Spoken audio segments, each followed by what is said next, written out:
Dat toch blikken uit extra controles die het in de maitijd van 2019 houden binnen door de inspectie Leefomgeving en Transport. Het rapport daarover is Joertie Bierwudden.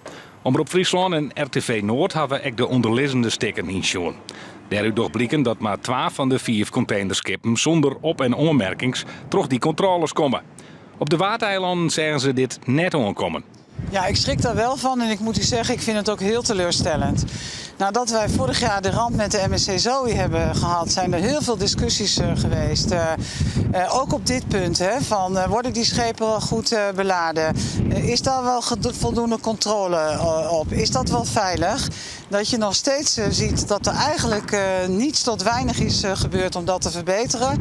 Ja, en dat vind ik een hele slechte zaak. Van de Waardeilanden wordt al jarenlang op maatregels aantrund. Ook in internationaal verband. Meesken die het hadden daarmee dwaandehouders jochen ook bevestigen wat zij al tochten. Nou ja, mijn eerste indruk is dat datgene wat al jaren gezegd wordt en wat ik ook al jaren naar voren heb gebracht, dat dat tot nu toe allemaal waar blijkt te zijn. En sterker nog, het is nog erger. Hoezo erger? Nou ja, wat er erger aan is dat de schepen alsmaar groter geworden zijn en dat de constateringen zijn dat met het groter worden van de schepen de controle en de veiligheid niet is toegenomen. Dus het gevaar is groter geworden in plaats van kleiner. Maar ze hebben net de macht om hier in Noord te verorien. De minister en de Tweede Kamer wel. Ik hoop echt dat u op de conclusies van uw onderzoek ook voor gaat leggen aan de minister.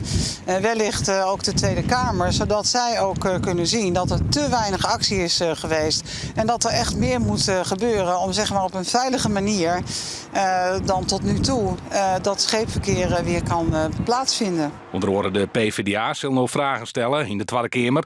En ook andere partijen laten het er net bij zitten. Want Nederland kan op korte termijn wel wat ondernemen. Nou, ik denk dat je nu, en er is veel gezegd over maatregelen via het internationale platform, de IMO, Internationale Maritieme Organisatie in Londen.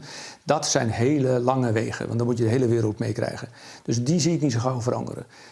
Maar wat je nu op de korte termijn wel kunt, is wat Nederland kan doen.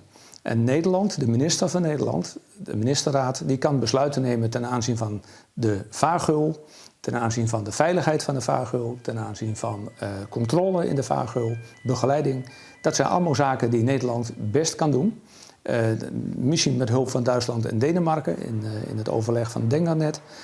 Maar Nederland kan dat voortouw innemen en dat mis ik op dit moment.